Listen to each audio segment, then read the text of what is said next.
C001 Hell Spirit Grass। आसमान में बिजली कड़क रही थी और काले बादलों ने पूरे आकाश को ढक लिया था। एक भारी बारिश, हेवी रेन होने ही वाली थी। वोहू सिटी के अंदर चेन जियांग चेंगशांग ने आसमान की ओर देखते हुए खुद से कहा, मैं अब और देरी नहीं कर सकता। अगर मुझे जल्द ही कोई अच्छा स्पिरिट हब नहीं मिला तो शायद मुझे दोबारा कभी मौका न मिले। चेन जियांग इस साल 16 वर्ष का हुआ था और उसकी कद काठी अपनी उम्र के अन्य लोगों की तुलना में अधिक मजबूत रोबस्ट थी। हालांकि उसका चेहरा सुंदर और युवा था, लेकिन उसकी आंखों में एक ऐसी परिपक्वता, मैच्योरिटी थी जो उसकी उम्र के लोगों में नहीं दिखती। हालांकि उसके दादा चेन परिवार के पेट्रियार्क कुलपति थे, लेकिन क्योंकि चेन जियांग के पास कोई स्पिरिचुअल वेन्स नहीं थे, उसे अपने लिए जड़ी बूटियां खुद चुननी पड़ती थीं। स्पिरिचुअल वेन्स न होने का मतलब था कि वो मार्शल आर्ट्स का अभ्यास करने में असमर्थ था। बचपन से ही वो बड़ी मेहनत से अपने शरीर को प्रशिक्षित कर रहा था और गुप्त रूप से ट्रेनिंग करने बाहर जाता था। उसने एक बार एक बाघ जैसे जानवर से भी लड़ाई की थी। भले ही वो छोटा था, लेकिन जीवन और मृत्यु के जितने अनुभवों का उसने सामना किया था, उसकी वजह से उसकी मानसिक स्थिति, मेंटल स्टेट उसके साथियों की तुलना में कहीं अधिक मजबूत थी। चेन जियांग, तुम यहां बाहर क्या कर रहे हो? तूफान आने वाला है। क्या तुम्हें यकीन है कि तुम इस मौसम में बाहर रहना चाहते हो? एक पुराने स्टीवर्ड सेवक ने उसकी ओर चलते हुए कहा। चेन जियांग को हर दिन इतनी मेहनत करते देख बूढ़ा सेवक उसकी तारीफ किए बिना नहीं रह सका। हालांकि उसकी आंखों में अफसोस की एक झलक देखी जा सकती थी। चेन जियांग ने 6 साल तक हर दिन बहुत कड़ी मेहनत और अभ्यास किया था, लेकिन वो मॉर्टल मार्शल रेल्म के तीसरे स्तर, 3rd लेवल पर ही अटका हुआ था। चेन परिवार के अन्य सदस्य जो समान आयु के थे, पहले ही चौथे स्तर, 4th लेवल में प्रवेश कर चुके थे और कुछ तो 5वें स्तर, 5th लेवल तक भी पहुंच गए थे। यह सब इस तथ्य के कारण था कि उसके पास स्पिरिचुअल वेन्स नहीं थे। इस वजह से परिवार ने उसे कभी महत्व नहीं दिया और उसे चेन परिवार के एक साधारण सदस्य के रूप में ही माना जाता था। भले ही उसमें स्पिरिचुअल वेन्स की कमी थी, लेकिन वो इससे कभी हतोत्साहित नहीं हुआ और पूरी लगन से खुद को प्रशिक्षित करता रहा। ट्रेनिंग की इस प्रक्रिया ने उसे एक उपलब्धि, अकॉम्प्लिशमेंट का एहसास कराया। ओल्ड माँ, मैं बस कुछ जड़ी बूटियां, हर्ब्स लेने जा रहा था। चेन जियांग हंसा और बूढ़े सेवक की ओर भागा, जिसने आह भरी और अपना सिर हिलाया। ये बेकार है क्योंकि तुम्हारे पास स्पिरिचुअल वेन्स नहीं है। चाहे तुम कितनी भी प्रैक्टिस क्यों न कर लो, तुम आगे नहीं बढ़ पाओगे। चेन जियांग ने जीवन भर ऐसे ही शब्द सुने थे, लेकिन उसका अभी भी यही मानना था कि चाहे कुछ भी हो जाए वो हार नहीं मानेगा। एक अधेड़ उम्र का आदमी उन दोनों के पास आया। जियांग एर, क्या तुम सच में इस मौसम में बाहर जा रहे हो? चेन जियांग ने चेहरे पर हल्की मुस्कान के साथ कहा, पिताजी, तूफान मेरे लिए जड़ी बूटियां चुनने का एक अच्छा अवसर है, क्योंकि कोई भी उन्हें मुझसे छीनने के लिए वहां नहीं होगा। वो व्यक्ति चेन जियांग के पिता चेन तियानहू थे, जो एक बहुत प्रसिद्ध और शक्तिशाली कल्टीवेटर थे और चेन परिवार के पेट्रियार्क पद के सबसे प्रमुख उम्मीदवारों में से एक थे। हालांकि उनका बेटा थोड़ा विकलांग, बिना नसों वाला था, लेकिन उन्होंने हमेशा चेन जियांग को प्रोत्साहित किया था और समय समय पर उसे कीमती पिल्स, दवाएं, गोलियां प्रदान की थीं। दुर्भाग्य से उन पिल्स का चेन जियांग पर कोई प्रभाव नहीं पड़ा। ये लो। चेन तियानहू लाचारी से मुस्कुराए और चेन जियांग की ओर एक छोटा बॉक्स फेंका। चेन जियांग ने अंदर देखे बिना ही बॉक्स ले लिया, क्योंकि वो जानता था कि इसमें एक पिल है। वो मुस्कुराया और बोला, डैड, शुक्रिया। अब मुझे ओल्ड माँ की उन मुर्गियों को चुराने की जरूरत नहीं है जो उन्होंने अपनी सेहत के लिए पाली हैं। उस टिप्पणी ने स्टीवर्ड की भौहें चढ़ा दीं। उसे पता ही नहीं था कि उसकी मुर्गियों को निशाना बनाया जा रहा है।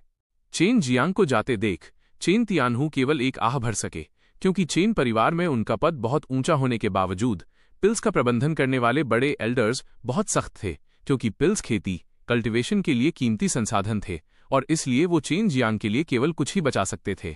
अफसोस की बात है कि उनका उपचारात्मक प्रभाव वास्तव में इतना महत्वपूर्ण नहीं था, क्योंकि वे संख्या में बहुत कम थीं। कौन सा पिता नहीं चाहता कि उसका बेटा जीवन में सफल हो? चूंकि चेन तियानहू के पास कोई अन्य तरीका नहीं था, वे केवल चेन जियांग के लिए कुछ पिल्स ही हासिल कर सकते थे और सबसे अच्छे की उम्मीद कर सकते थे।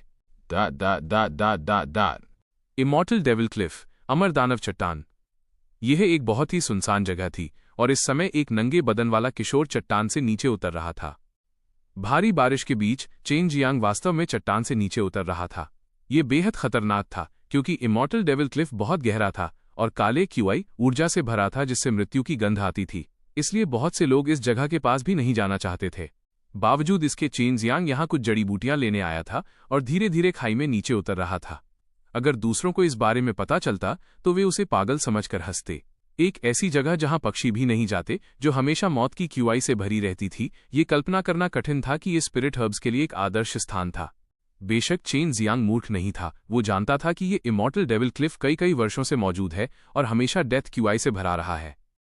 सामान्य ज्ञान के अनुसार इस बेजान जगह में कोई स्पिरिट हर्ब नहीं होनी चाहिए थी, लेकिन चेन जियांग वास्तव में उस पर विश्वास नहीं करता था, क्योंकि वो जानता था कि जब चीजें चरम पर पहुंचती हैं तो उस चरम के होने का कोई न कोई कारण जरूर होता है, और उसका मानना था कि यह शाश्वत डेथ क्यूआई एक पौराणिक स्पिरिट हर्ब के कारण है।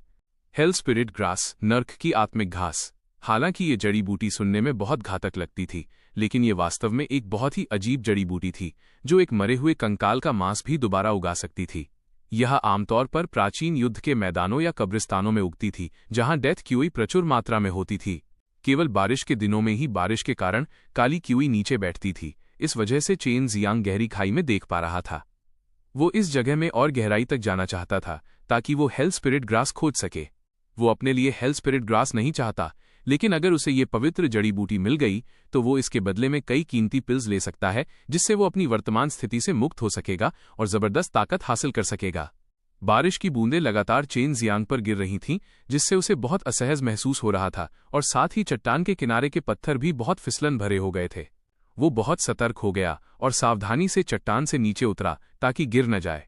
इमॉर्टल डेविल क्लिफ के तल पर क्या था ये कोई नहीं जानता था, और बहुत से लोग नीचे गए थे, लेकिन वापस ऊपर चढ़ने वाले लोगों की संख्या 0 थी। नीचे गिरने का मतलब था मौत। 2 घंटे बीत चुके थे और बारिश जारी थी। चेन जियांग कई सालों से व्यायाम कर रहा था और सिर्फ अपने मजबूत शरीर के भरोसे वो गहरी खाई में कई दर्जन फीट नीचे उतर गया था। चेन जियांग ने सावधानी से अपने आसपास का निरीक्षण किया और एक अच्छा अस्थायी आश्रय शेल्टर पाया। तभी उसने कुछ ऐसा देखा जिससे उसका दिल तेजी से धड़कने लगा। Hello spirit grass, chain Jiang उत्साह के साथ चिल्लाया। सीधे नीचे देखते हुए उसने सफेद तिल के केक जैसा कुछ देखा। उसे विश्वास था कि ये पौराणिक हेल स्पिरिट ग्रास है। पूरी खाई काली डेथ क्यू से भरी हुई थी और इसके ऊपर से हेल स्पिरिट ग्रास और चट्टान का रंग एक जैसा था, जिससे इस जड़ी बूटी को खोजना बहुत मुश्किल था। हालांकि चेन जियांग बहुत उत्साहित था, उसने खुद को शांत किया और अपनी यात्रा जारी रखने से पहले एक पल के लिए आराम किया। ज्यादा देर नहीं हुई कि चेन जियांग उस हेल स्पिरिट ग्रास के पास पहुंच गया। उसने अपना थूक निगला और सफेद हेल स्पिरिट ग्रास को देखा जो एक कटोरे के आकार की थी। वो हेल स्पिरिट ग्रास से निकलने वाली जबरदस्त जीवन शक्ति, लाइफ फोर्स को महसूस कर सकता था। चेन जियांग ने एक हाथ से हेल स्पिरिट ग्रास उठा ली। उसने अनुमान लगाया कि यह जड़ी बूटी 1000 से अधिक वर्षों से उग रही थी। इसे नीलामी ऑक्शन में बेचने से उसे एक खगोलीय राशि एस्ट्रोनॉमिकल सम मिलेगी। चेन जियांग ने जड़ी बूटी उठाई, उसे अपने स्टोरेज पाउच के अंदर रखा और फिर मुस्कुराया। हा, अब इस डैडी की किस्मत चमकने वाली है। Salted fish to stand up. जब तक वो इस हेल स्पिरिट ग्रास को बेचने में सक्षम है, वो बहुत सारी अच्छी रैंक वाली पिल्स खरीदने में सक्षम होगा, फिर वो छलांग लगाकर आगे बढ़ पाएगा। बारिश धीरे धीरे कम हो रही थी और चेन जियांग अभी बहुत संतुष्ट था, इसलिए उसने विशाल चट्टान की खोज जारी नहीं रखी और इसके बजाय वापस ऊपर चढ़ने का फैसला किया। आखिरकार उसकी ताकत बहुत सीमित थी और ऊपर चढ़ना एक बहुत ही कठिन और खतरनाक काम था। आधे घंटे से अधिक समय तक चढ़ने के बाद अचानक चट्टान कांपने और हिलने लगी। चेन जियांग का दिल धड़क रहा था, क्योंकि उसे एहसास हुआ कि कुछ बुरा हो रहा है। जैसे ही उसने ऊपर देखा, उसने चट्टान के किनारे से कई छोटे पत्थर गिरते हुए देखे। जैसे ही वे रसातल अबिस में गिरे, कांपती हुई चट्टान और भी जोर से हिलने लगी। धिक्कार है, मुझे आखिरकार हेल स्पिरिट ग्रास मिली और अब ये हो रहा है। भगवान, क्या तुम मुझसे मजाक कर रहे हो? चट्टान के अचानक हिलने से चेन जियांग खुद को कोसने से नहीं रोक सका। वो शांत रहना चाहता था, इसलिए उसने खुद को उबड़ खाबड़ चट्टान से सटा लिया, वरना वो सदमे में नीचे गिर जाता। झटके लगातार बढ़ते जा रहे थे और चेन जियांग धीरे धीरे निराशा में डूब गया। उसने फिर से ऊपर देखा और एक विशाल पत्थर का टुकड़ा अपनी ओर गिरते देखा। उसी समय जिस चट्टान को उसने पकड़ा था वो टूटने लगी। भगवान, मुझे अभी नर्क की घास मिली है, लेकिन अब तुम मुझे नर्क में ले जा रहे हो। क्या तुम मेरे साथ खेल खेल रहे हो? चेन जियांग खुद को कोसने से नहीं रोक सका, लेकिन इस बार काली क्यूई ऊपर उठने लगी और चेन जियांग ने जिस पत्थर को पकड़ा था वो टूट गया। चेन जियांग का शरीर काली की से भरे रसातल में गिर गया और वो अपनी इच्छा के विरुद्ध चिल्लाया। अनजान समय बीतने के बाद चेन जियांग ने आखिरकार अपनी आंखें खोली। उसके आश्चर्य का ठिकाना नहीं रहा। वो रसातल के भीतर रोशनी देख पा रहा था, और जिस चीज ने उसे सबसे ज्यादा हैरान किया वो ये थी कि यहाँ पानी मौजूद था। वो सांस भी ले पा रहा था। चेन जियांग सतह पर तैरने लगा और उसने देखा कि वो वर्तमान में एक सफेद चमक व्हाइट ऑरा वाले तालाब में था। चेन जियांग को जो बात और भी हैरान कर देने वाली लगी वो ये थी कि उससे कुछ ही दूरी पर 2 बेहद खूबसूरत लड़कियां लंबे बालों के साथ जमीन पर बैठी थीं। और पहले से भी ज्यादा चौंकाने वाली बात ये थी कि ये दो दिव्य सुंदरियां नग्न, नेकेड थीं।